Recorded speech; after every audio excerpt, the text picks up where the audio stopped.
Oh, we're still a little bit asleep. How are you? Good morning. Excellent. Awesome. Yes. So let me ask you, who is new here at the Business Library?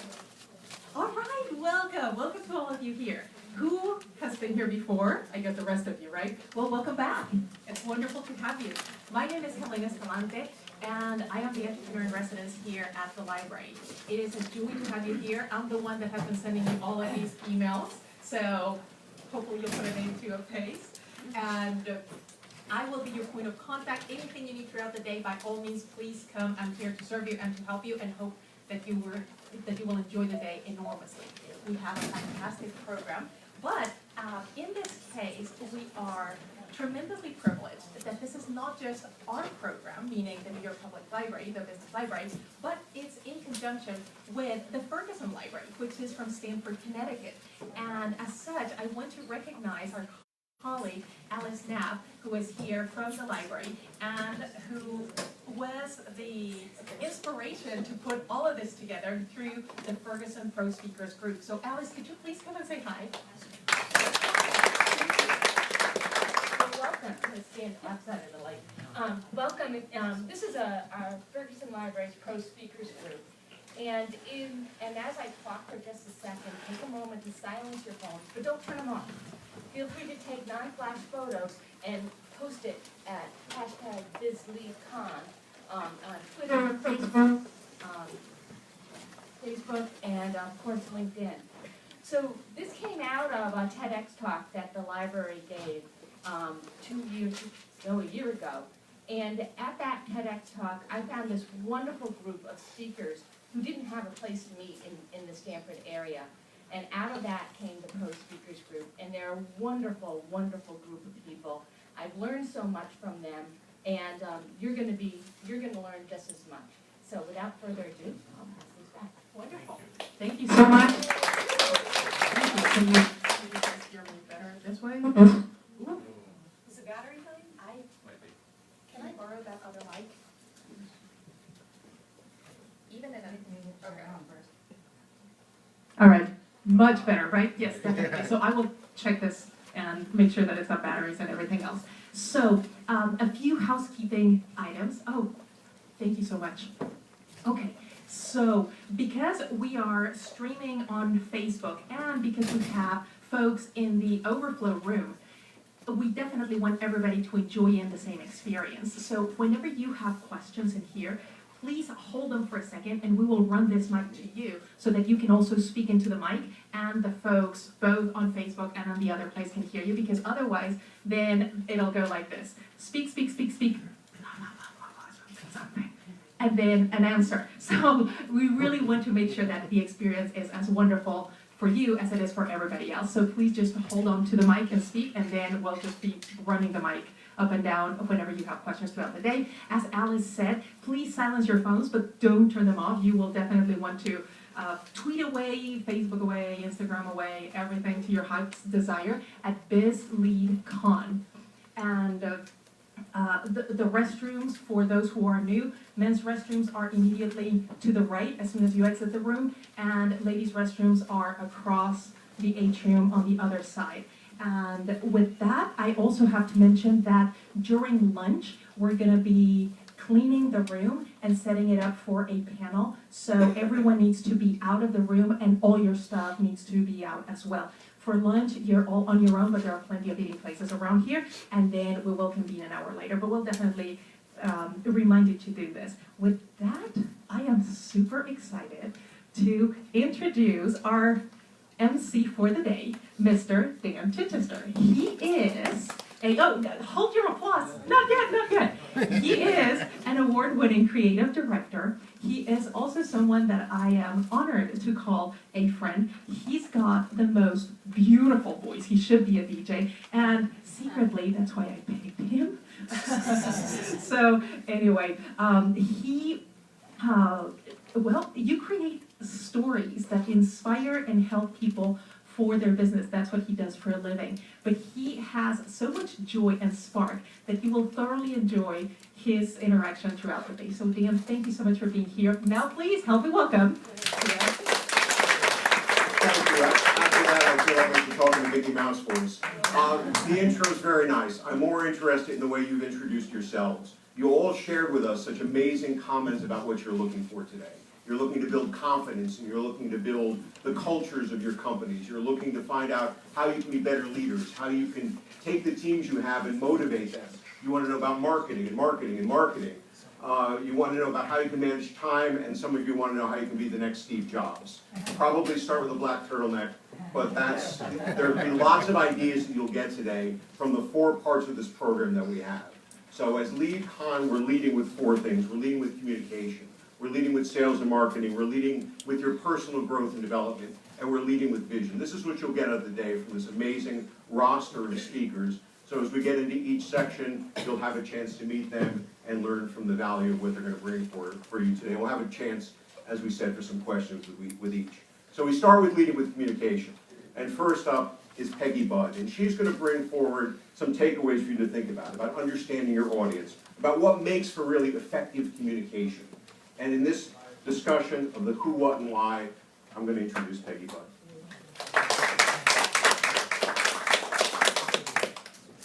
Thank you, Dan. I'm really excited to be here, and I know that I'm going to learn a lot, and I know that you're going to learn a lot. The who, what, and why of communication. I was so glad that we decided to start with communication. Why? Because communication is an integral part of all of your businesses. It is a part of your marketing plan, your sales plan, your relationships with others. And yet when I looked at some of your questions and comments that you made about what your challenges were, I saw that some people put communication in one little box, and then they had other things. Where the truth is that communication is an integral part of everything. Communication is also not something that is innate. We are not born great communicators. We're born with the ability to communicate, to have language, but we're not born effective communicators. That comes from a lot of practice and a lot of honing of our skills, and that's some of the things that I'm going to be talking about today. This is one of my very, very favorite quotes by George Bernard Shaw. He talks about the illusion, the single biggest problem with communication is the illusion that we have communicated. And that happens oftentimes. We have a planned message, and what do? We assume that what we say is delivered. And our intended message is the message that is received. But that doesn't always happen. And that's one of the problems in businesses. There's a lot of breakdowns in communication. So I'm going to show you a slide.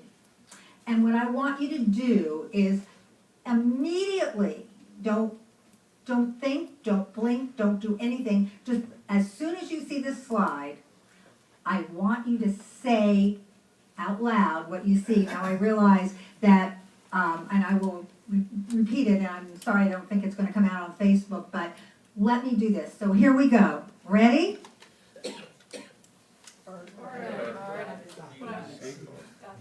Ah, I like that. That's exactly what I wanted to happen. The person who drew this, which was in the 1800s, it's an anonymous picture, so I don't even know who the artist was. This is what happens with communication.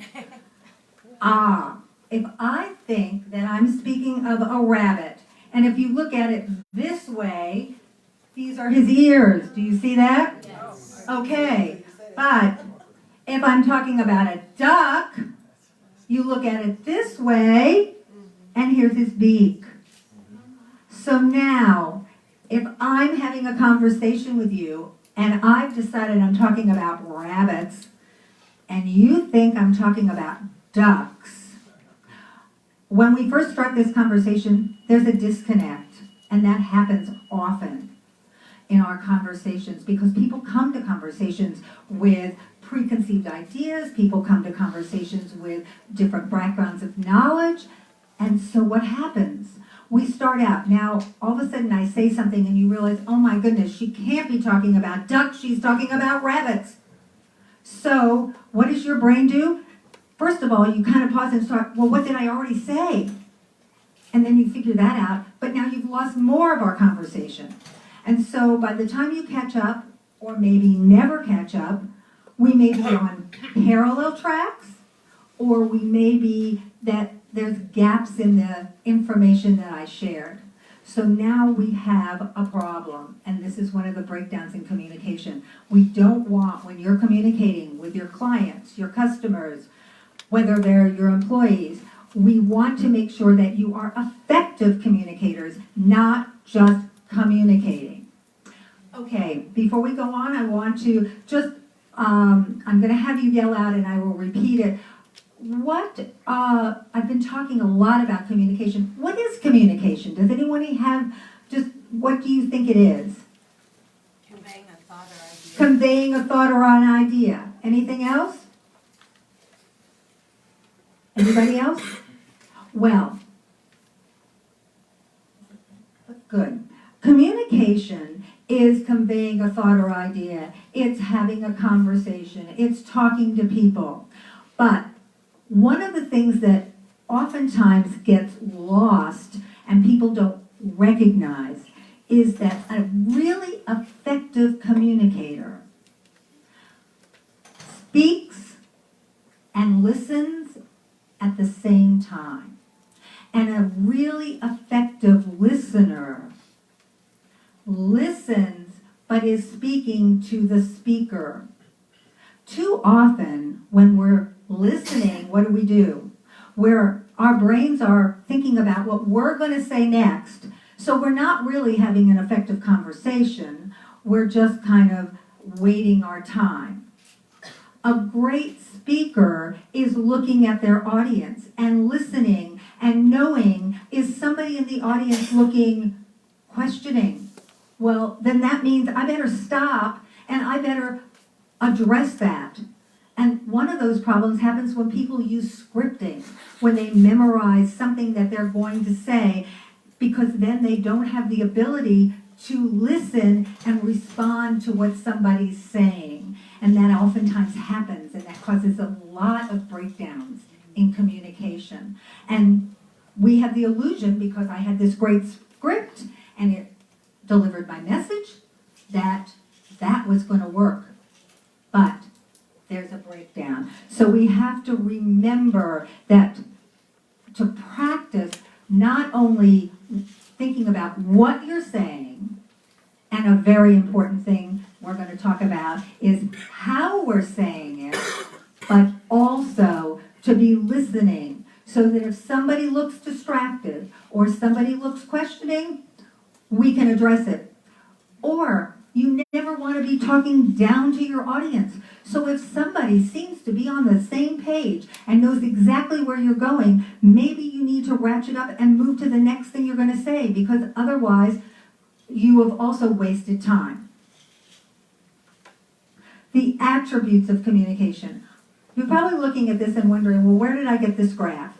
This graph is based on a very, very old study that said that if our words and our vocal communication and our nonverbal communication don't send the exact same message, then your words are not going to be very important. And words, of course, are very important, but they have to be paired with not only what you say, but how you say it. And remember, a really effective communicator is going to be listening to all of that nonverbal communication when you're speaking. So let's look at the first thing. The verbal, our words. Our words are very important, and I'm not putting them down, because we all are always first think about what we're going to say, and we need to think about what we're going to say. So what do we have to think about? We need to consider the language. If I stood up here and I was speaking French to you, I would not be communicating. I would be communicating to a person in France, but I wouldn't be communicating to you. So make sure that the language you use The listener understands. That means avoid technical jargon. That means avoid abbreviations. And if you have to use something, make sure that you explain your terminology, because if you just assume that somebody knows something, again, you have an illusion that you've communicated. And what do people do? Most people don't ask. They just smile and agree, and you've lost them. Another thing you need to remember is talk in short sentences, because when we're speaking and listening, we don't have time to diagram that sentence. And thirdly, remember that you have to be thinking about everything that you're saying and making sure that it is understood by your speaker, and thinking about the rule of 3. Do you know the rule of 3? Well, the rule of 3 says that my brain and your brain and everyone else's brain cannot hold more than 3 pieces of information at any time. So if I tell you my product is great because, and I list 7 things, you don't remember any of them. So it might have 7 or 10 reasons why you should do something, but you need to only tell 3. They can be 3 different ones every time, but pick the 3 most important. Because otherwise, once you tell them number 4, or once you use the 4th adjective, what happens? Guess what? Every idea in their head is gone. Okay, so now we want to talk about vocal communication. Vocal communication means all the things that I need to use to get me to be heard by you. And that begins with enunciating and speaking clearly. I can't tell you the number of people that I meet who tell me their name and I don't understand it. You laugh, but it's true, and I'm sure you've experienced it as well. They said it too fast. They didn't pause between their first name and their last name, and so it's gone. So what you need to do is make sure that you're speaking clearly. Part of doing that has to do with speaking slow enough, speaking the right volume, and I hope I'm not yelling because I'm not used to using this mic, and speaking not too loud because then people think you're yelling at them, but, pardon? I am yelling? Okay. Well, can you hear me now? Yeah. Okay, thank you. I'm not good at mics. Thank you for telling me. I wish you had said something sooner. No problem. Then, so we want to think about your vocal communication as far as the tone. You also want to think about your pausing, and you want to think about your passion so that you really sound enthusiastic. And lastly, your nonverbal communication, which is so important. It's got to do with your smile. It's got to do with the way you use your face, the way you use your hands, which I find hard when I have to hold a microphone because I'm always using my hands, and the way that you interact, your body posture, the way that you lean in, the way you look at people. All of that is so important. And believe it or not, if those things don't match your words, that's what they remember. They don't remember your words. And of course, you have to consider your audience. Who are you speaking to? You should be doing your preparation. You should be aware of who you're talking to. And part of that is being a listener while they're talking, asking good questions so that you really know and are speaking to who you are speaking to at that moment, which is different than the next time you talk to another client or customer. And that's, again, sometimes how people get into trouble, because what do? They have a script. They tell everybody the same thing, because this is my product, this is what I do, this is what I sell, and you're going to lose probably at least 25% of prospective clients that way. The most important thing about being an effective communicator is to remember that it's more than what you say, it's how you say it. Thank you very much.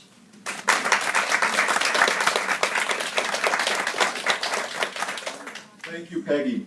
Now we're going to shift gears a little bit from what you say and how you say it. We're going to move on to the idea of emotional intelligence with Dr. Peggy Ann Tubman. Sorry. Do I need to use this mic for the Yes. overflow? Yes. Okay. So let me know if it's too loud. How's this volume? Closer? Closer. How's this? Better? Yeah. Okay, if it gets too loud, somebody raise their hand. Okay. Good morning. Are you all excited to be here on this gorgeous day? Yes. I cannot believe this weather. Thank you so much for ordering it. I'll have to call you when I have the next event planned outdoors. So thank you, Peggy, for what you said to us about effective communication. And what I'd like to talk to you about today is, this is all yours, okay, is emotional intelligence. So I'd like you to all help me out here, if you don't mind. Please share with me what you think is the most important attribute, trait, skill set that you have to have today to be successful in your business. Anybody, just shout it out. Critical thinking? Critical thinking? I'm sorry? Focus. Focus? Communication. Communication? Empathy. Empathy? Vision. Vision? Email. Well, the emotional intelligence. Managing your emotions. Okay. So obviously, all of those answers are all important. And what's really cool about them is that they all encompass what makes up emotional intelligence. I don't know if you recall, because I'm probably one of the oldest people in the room, but there was a time when your IQ was all the rage, right? Everybody wanted their kid to be in the top groups because IQ was the key to the kingdom. If you had a high IQ, if you were in the top group, you were going to crush it. But think about how many people you know that are so smart. They are just so friggin' smart. And yet, they cannot get out of their own way. And they're not half as successful as they could be. And it's not because they lack emotional intelligence, IQ, it's because they lack EQ, their emotional intelligence. What we now know is that great leaders and successful people really need both. And what's interesting is if you have to choose for one to be higher than the other, you really want to have your emotional intelligence rule the day, because chances are you're smart enough. Every single person in this room is smart enough intellectually to be successful. Usually it's our emotional intelligence that we need to work on. And here's the great news, the absolute best news in the world. Our IQ is pretty much fixed from the time we are born. I'll give you plus or minus 10%. That number doesn't move all that much. But our emotional intelligence can be taught. We can learn it if we're lucky. Good parenting gave us a head start. But we absolutely can increase our emotional intelligence. And I would say that 95 to 97% of the executive coaching I do has to do with helping people improve their emotional intelligence. So what is it? You've probably all heard of Daniel Goleman, right? Who wrote the book Emotional Intelligence. Sidebar, he actually did not discover emotional intelligence. Two psychologists actually discovered it, and Daniel Goleman made it popular. I just feel like I just want to be authentic and real with that. But Daniel Goleman made us be familiar with it, so we're talking about it today. So what is it? There are a million fancy definitions for emotional intelligence. And if I stood up here and if I gave them to you, I would sound really smart. But you know what? It will not help you one iota to improve your emotional intelligence. So, although I hailed from Connecticut, if you can't tell from this accent, I am a native New Yorker. And as a Brooklynite, I want to be practical, right? So I'm going to give you my definition of emotional intelligence that will help you understand it in a way where it makes sense for you and where you can use it. So my definition of emotional intelligence is the ability to understand and control your emotions in real time as it's going down, so that you can control your emotions instead of having your emotions control you. Make sense? Is that clear? You will read the literature and they talk about 4 quadrants, right? And one is personal, and one is social, and there's all these exercises that you can do where you mix and match the quotients. It's really quite confusing. It's not going to be helpful. So I'm not going to talk about that today. I'm just going to talk about how we can provide practical ways to increase your emotional intelligence so that you can control your emotions instead of them controlling you. Because what gets us into trouble in life, in our business and in our personal life, in our parenting, in our relationships, is that our rational brain gets hijacked by our emotions. And in certain situations where we would normally be the voice of reason, we can react emotionally because we've been triggered. And I'll talk about that in a minute. So, how can we increase our emotional intelligence in a way that will be practical so that when you leave here today, you'll be able to operationalize it? And I've really simplified it, where all you need to do is to ask yourself 3 questions. That's it. But before I give you those 3 questions, what's the emotion we're really talking about today? What's the emotion that really gets us into trouble? I've never heard anybody say, I am so happy, I cannot believe that I said that, I was so happy. What's the emotion that we really need to control? Anger. Anger, right? So forget all the other emotions. Just think about being able to understand when we're angry and having the ability to control our anger so our anger doesn't control us. So forget emotional intelligence, it's anger. So, in the heat of the moment, you're having a conversation with anybody on the planet, and you get triggered. What do I mean by triggered? Anybody know what I mean by triggered? Something from your past or your child. Well, what about it? Something from your past or your childhood does what? Triggers you to feel angry, or there's a replica of. To have an something emotional similar. reaction, right? So you've left the conversation and now you're emoting, right? If you don't know what your triggers are, ask anybody that lives with you or that works with you. Trust me, they'll give you a list probably as long as your arm if you're like me. Okay. So in the heat of the moment, somebody says something to you that you have an emotional reaction to. Now, what are we trying to do with our emotional intelligence? We need to acknowledge, have self-awareness that we're emoting and being angry, and we're trying to control it. So here's the first question you ask yourself before you say anything. 1, does this need to be said? How many times have we been in a conversation with people and we go home and we'll say to anybody who will listen to us, I cannot believe they said that to me. Or we've said, I cannot believe I've said that. Right? And what does that do? It starts to break up our relationship with people.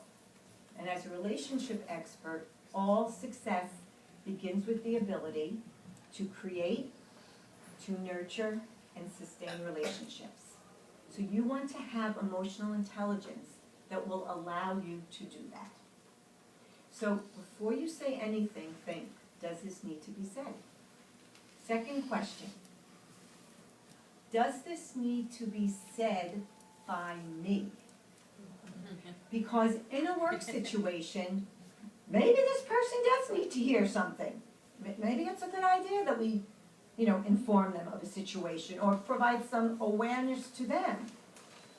But perhaps you should not be the deliverer of it, right?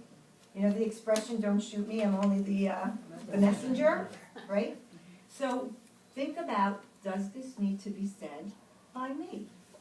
And then the final question is, timing is everything. That's a hint. Wouldn't you agree? In life, timing is everything. Does this need to be said by me now? How many times, if we waited 24 to 48 hours, which is the limit for addressing a situation, things do need to be addressed sometimes, and you can't wait too long, especially with parenting. But how many times have people said something at the wrong time? And we come away feeling, I cannot believe they just said that to me now. I was in the middle of whatever. Right?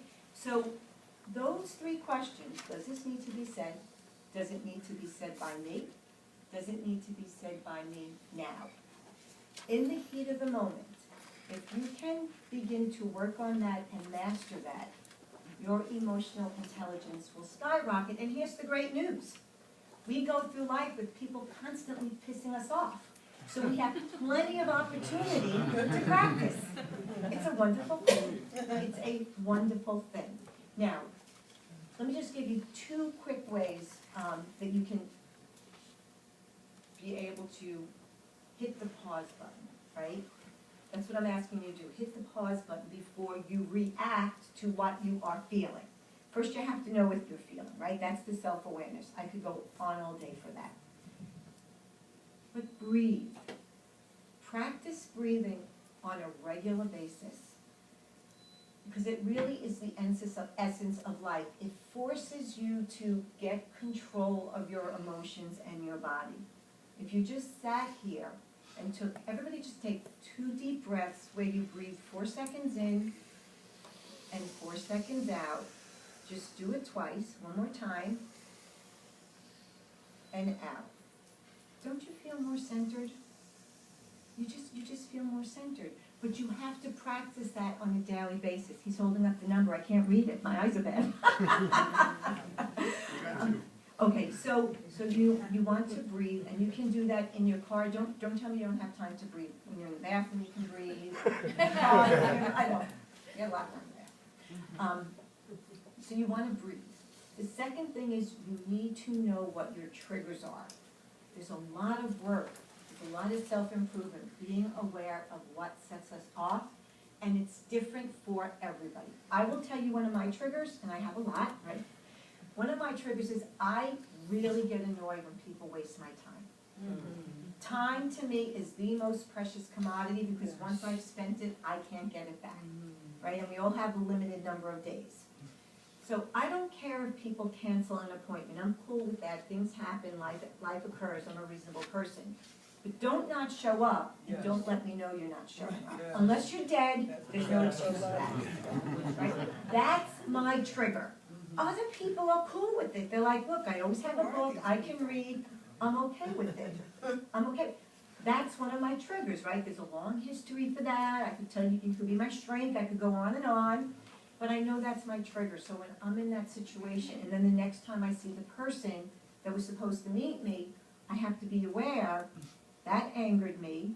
How am I going to approach that so that I can get my message across, be respected, while maintaining, sustaining the relationship?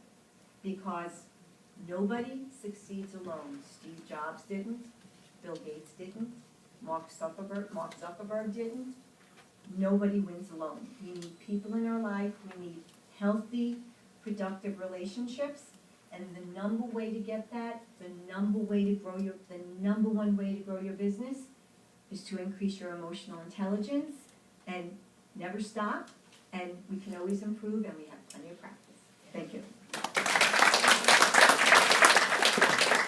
Thank you so much, Patty. don't know if you folks can hear me from back here. It's better from the voice from the back of the room, I think. We found out about a couple different ways about communication. We're going to now think about how can the awareness of regional differences really build engagement and trust.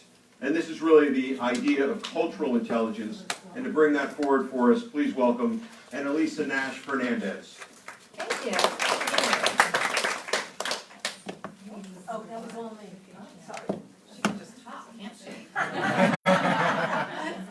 Well, thanks to the library for having me. Thanks, Dr. Patty Ann. I'm going to go right into cultural intelligence, which is the natural extension of emotional intelligence. It's taking emotional intelligence global.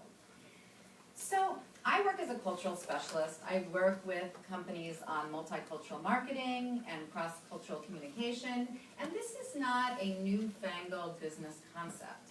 Since as early as the 4th century BC, philosophers were asking, how shall I talk of the sea to the frog if it's never left its pond? Even then they knew that understanding another context was essential for communication. And we have modern day philosophers that say the same thing. So if you take the rapper, Florida, he acknowledges that where we live shapes how we behave. So today I'm going to talk about that culture, about where we live or where we've grown up, which is ethnic culture or world culture. We really have many, many cultural groups. So each of these is a set of shared norms and beliefs and practices. But what cultural intelligence is not, is memorizing what are these practices and looking at them one by one or stereotyping or figuring out what's taboo, because if we did that, we'd end up with a chart like this. So what cultural intelligence does is it looks at what is driving this changing behavior and norms across context. What is behind this? And that, deciphering that and adapting to that is what we call cultural intelligence. And cultural intelligence today in our globalized world is just as important as any type of sales or leadership training. So culture is really a collective programming of the mind. We don't cooperate mindlessly. We rely on the culture of our group to survive, to thrive, to be happy. So if we take corporate culture has its cues like any culture. So here's a boss crying out deadline. And all the employees are kind of like, yeah, we know what that means. Sure, okay, we'll postpone again. They have their own internal language, their own cues that they understand. What happens is, though, as we globalize and as we move across cultural contexts or work on multicultural teams, some of these cues get lost. And some of our traditional or even effective ways of leading and managing and negotiating in our context are not interpreted the same way by another culture. So anthropologists say that we all face the same underlying problems or tasks at hand, and it's each cultural group that defines an approach to those problems, and that's the dimension through which we filter our experiences. So when you looked at this, when Peggy showed you this, your brain was firing off neutrons. It was sifting through a lifetime of your past experiences, saying, what can I match this to in my past experience? And so that's what forms our cultural lens. It's our past experiences, which allow us to see things like that drawing differently, or it's our cultural context. Like this man who's stranded on an island, and he sees the boat as his salvation. But the man who's at land sees the approaching boat as his salvation. So they're seeing through a different lens, and we don't see things as they are. We see things as we are. So how we see differs by culture. What is beautiful, what is visionary, what is intelligent differs according to our cultural framework. And it's not just what we see, but it can be how we apologize across cultures. For instance, American companies, for instance, like in a data breach, will establish a trail of culpability, will assign blame while apologizing. Whereas in Asia, it's more collective group response and genuine empathy. So leader effectiveness is contextual. It's embedded in our culture.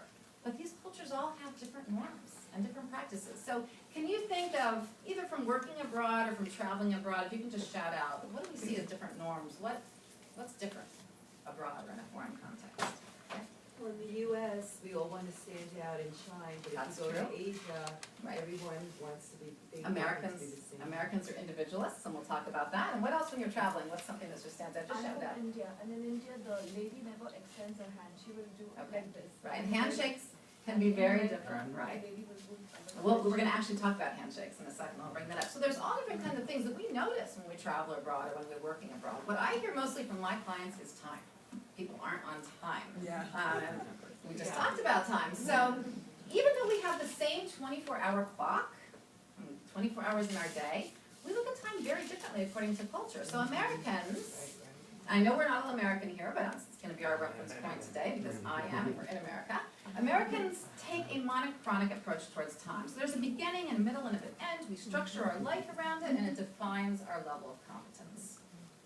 A polychronic view of time, you probably may have experienced this in Italy or in Latin America. Also, the Asians take a polychronic view towards time. They have much longer history than we do. And they look at time as something that's not necessary in limited quantity. It's not going away. We have plenty behind us, plenty in front of us. They think of time more as a balloon that inflates and deflates according to the situation that is necessary. It's actually a much more sophisticated view of time. Are any of you familiar with agile business processes or heard about agile? So that's what agile thinking takes into account, is a more flexible approach to time. So on the side of communication, if you hear let's try that idea, or pitching a new product, pitching an idea overseas, you hear let's try that idea. In the US, if you hear let's try that, it means exactly that. I'm not sure, but let's try it. Americans are very direct and explicit communicators, and they usually repeat themselves to be even more explicit.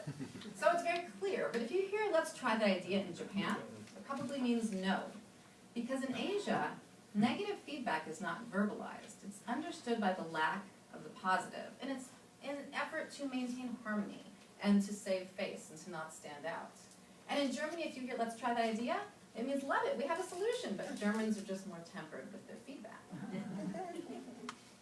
So, how many of you as small business owners have considered expanding business abroad or have expanded abroad, just to show of hands? A few. Well, you know, we are at the point of really a new frontier because digital communication and the internet yields unprecedented access into new markets. So sometimes it's not about communicating or talking because nobody's talking anymore. But even digitally, if you're putting your brochure or rolling out your app or a website, you can see already here that colors can be perceived and used very differently in different cultural contexts. And it's not just colors, so anything, numbers, data can have a cultural element. You know, as Americans, we don't like numbers. We think they're impersonal. If you call somebody by a number, they want a name. And we don't like math, and we're kind of uncomfortable with that. But in China, a website, the URL could be a number. Because numbers are single digits. They're very easily chantable. It's easier to type out a number on a universal keyboard or a mobile phone. Okay? And Chinese even use numbers when texting, where we say LOL, they might say 233 and use a series of numbers. This is partly to avoid censors, but that becomes part of culture, and people feel the emotions in these numbers just like we see LOL and feel emotion. And localization is the next step beyond interpretation. So we can interpret words and we can find equivalents, but then there's placing it in cultural context. So when you adapt your materials to communicate in another context, you may have to even translate how a phone rings. You have to remember that in half the world they use commas where we use decimal points. That quotation marks are not the same in all cultures. And then you have to think about things like, well, if you're launching your bathing suit line now at the beginning of summer, it's winter in Argentina. So this is what's called localization, adapting content for the local cultural context. We hoped that emoji were going to be this universal language, right? But they really actually get us into more trouble than language itself because they're harder to interpret and they just require more cues and more understanding of underlying culture. So emojis started with emoticons, and you can see that in the Western Hemisphere, we look at expressions or emotions through the mouth, whereas in the Eastern Hemispheres, these are conveyed through the eyes. So cultural intelligence is first about knowing your own culture, like emotional intelligence. So we know that time determines competence in the US, and it's important to be on time. But if you're obsessed with time in the Middle East and looking at your watch, that's considered rude because you're more concerned about your time than the task at hand. Always study the host culture before you go. You do need to memorize those lists that I showed you. The Air Force Culture Guide is a free app that goes into that. You don't need a cultural consultant for that. Suspend judgment and evaluate. So if you're in a situation, if you're shaking hands and you're getting a limp handshake back when you're in the UK, maybe it's not that they lack confidence, which is kind of the litmus test for handshakes in America, that a strong handshake is confidence. In the UK, it's more genteel and polite to give a limper handshake.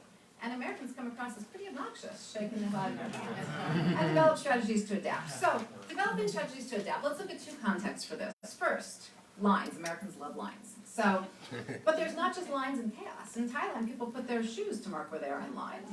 And in Cuba, where I was lecturing on cruises until 2 days ago, in Cuba, you walk into a crowded bus station, you say, who's last? Somebody raises their hand, and you get behind him when he goes up to the window. I was in New York City last year, and I was trying to cross the avenue to get to Grand Central to make my train, and I couldn't figure out how to cross the street until I stepped back and realized that those people weren't waiting and watching the parade behind those barricades. There was a line system to be next to cross the street, and I was not part of it. And in some countries, you pay people to wait in line. So when I worked in Chile, I had to renew my tourist visa every 60 days, and two guys from my bank would go down and wait in line, and before cell phones, so one would come back and get me at the front of when he got to the front of the line. We now have the line dudes in New York that will do that for you, too. But this can apply in a business context, too. So stepping back, suspending judgment, letting cultural intelligence take over. In numbers and in data, we still have to analyze, where was this data created? By who? In what context? It's not just data. So Americans tend to poll or survey with very strong opinions, very negative, very positive. Whereas Asians fall more in the middle of the road with tempered feedback. Again, that's saving face, preserving harmony. And Latin Americans are very effusive and prolific with their praise. They don't like to say bad things to people. So if you're rolling out your app, or if you're lucky enough to have product reviews by country, and you may say, well, my product's doing great in Latin America, but having some issues in Asia, I think, it may actually be the data. Reapproach that data through a cultural lens, and that is cultural intelligence. So in terms of takeaways, we start by recognizing our own cultural framework. That's why I kept referring back to Americans throughout this. And we're not all American, but take your cultural context and understand that first. And then when you go abroad, celebrate that culture does still prevail. We tend to think that with globalization, cultures are homogenized, or that digital communication just kind of levels culture and makes it all clear and explicit. But actually, technology gives cultures the luxury of entrenching themselves. So now every app has to be in that language. Every communication has to be tailored for that cultural context. And we can do it. As marketers, as business owners, you can do that. Technology allows you to do that. But more importantly, you have to do it. Because consumers now expect that. They expect to be reached in their cultural context and in their language. Leverage the diversity we have for the creativity and innovation, and actually, according to various studies, better outcomes that it brings. And always research and identify your context. Because if you take a look at that orange circle, which is moving very slowly today, and it's actually not as effective when it moves slowly, but that orange circle is the same size. It looks different according to the context around it. And that is what our cultural lens does to us too. Or when we operate or we lead in a different context, it looks differently because of culture. What we say is perceived differently because of culture. Our marketing materials are perceived differently. So if you'd like to hear more about this, we had such a short time today, you can follow me on Twitter. I'm @BecauseCulture. And we will now pass it over to all of us, I guess, to Peggy, and we will entertain questions from you. Yes, thank you. Thank you very much. I just want to say, on your chairs, I left a business card from my consulting practice, and on one of the business cards, I have a little star, and it says half-hour free consultation. So I look forward to hearing from one of you of course, I look forward to hearing from more of you, but we're looking for questions and comments. One of the things I love to ask people is, what is something that what is your takeaway? What is something that somebody is going to use tomorrow because of what you've learned today from our talk? Somebody want to volunteer? We'll give you can get a mic. Okay, here. Or any questions you have, you can ask anything now. I love. Can I say something really quick? Please hold the mic really close to your mouth because they cannot hear you if you have no room. I like the talk on emotional intelligence. I feel as business owners, it's very important in how we deal with our employees because they really listen to what we tell them. And what we tell them can either make or break them. So it's very important for us to be in their shoes before actually reprimanding them, especially when it comes to criticism. So I like the tips given by the instructor about emotional intelligence, that we should breathe before we say, because many times on the spur of the moment, or when the sales have gone down, or it has not worked the way we have planned or seen it, we tend to take our anger on the employee who's in front of us. Thank you. Yes. Anyone else have a question or comment that they want to make? We're here to answer them. Is there something else that you find that you're going to use tomorrow or the next day or next week that you've learned from us? Does anybody in the other room have anything they want to say? Do you have a question? And it could be any one of you. We're in a work situation. When is it appropriate to have a conversation or to send an email?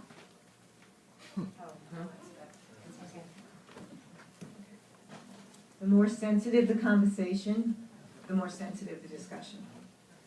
So the email would be, I'm available to talk, or when you're available to talk. And give a sense of urgency without frightening somebody, but emails can be easily misinterpreted. And with a face-to-face old school conversation, you can show empathy much easier.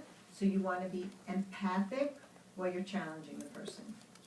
And I'll add to that, one of the problems with email is that email has no tone, or the truth is, email is in the tone of the receiver. So if you send them an email, as Patty said, make sure that it's inviting them in without, you don't want them to have too much anxiety because they're gonna ratchet it up very quickly, wouldn't you say? So email has no tone. The person that's reading it is going to decide whether you're happy, angry, and so make sure you're very clear in your emails. Yes.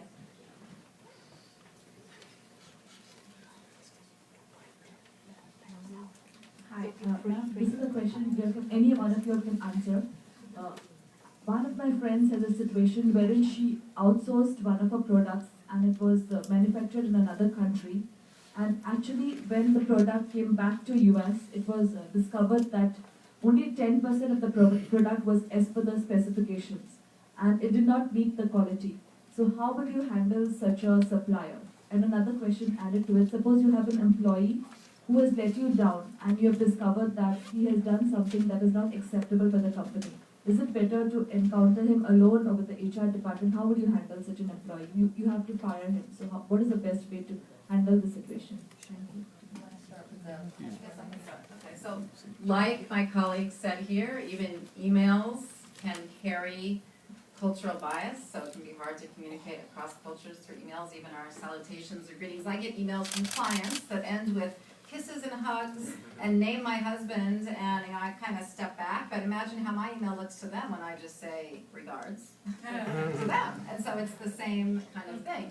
In terms of, negotiating with your suppliers, or that is a classic cross-cultural situation with a myriad of reasons why those things can happen, but I think a lot of it is what we showed here. Sometimes they might want to step up and say, we need more time, because of the way that is perceived. They feel that it's more important to just comply. They may have been sending signals along the road that things weren't possible instead of wanting to specifically say, we can't code this in, or we can't do that. And so they may have been sending those signals along the way and they were being missed. There's so many different things that could be, so I'll stop there, but it probably hits every level of cross-cultural communication in a situation like that because it's product and relationship. I'm sure that the next part, both Patty and I just want to start with by saying, if you're going to fire somebody, I would definitely bring in HR, because you don't want to do it alone. If you're going to have a conversation about somebody and want to help them grow and improve, and you feel that you have a relationship, then you have to decide, based on the relationship, how you want to do that. Do you want to add to that? You pretty much said it all. I mean, there's an expression, praise in public, criticize in private. But is anybody in this room from HR? They're like the bane of my existence.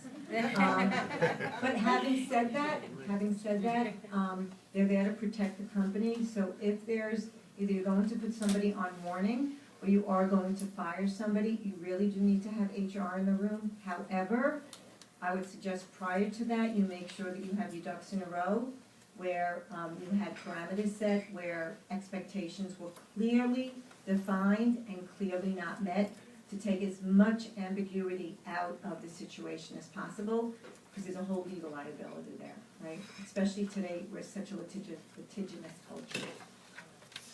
Is it a good idea to give an exit bonus so that the client doesn't live in a bitter note? On a bitter note? Why would you give somebody a bonus?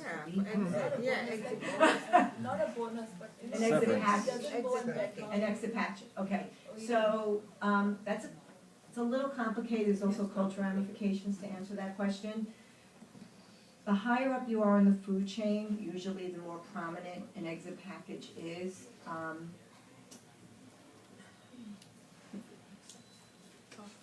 Sometimes, yes, but not always. It's almost like trying to legislate ethics. Can you really do that? I don't know.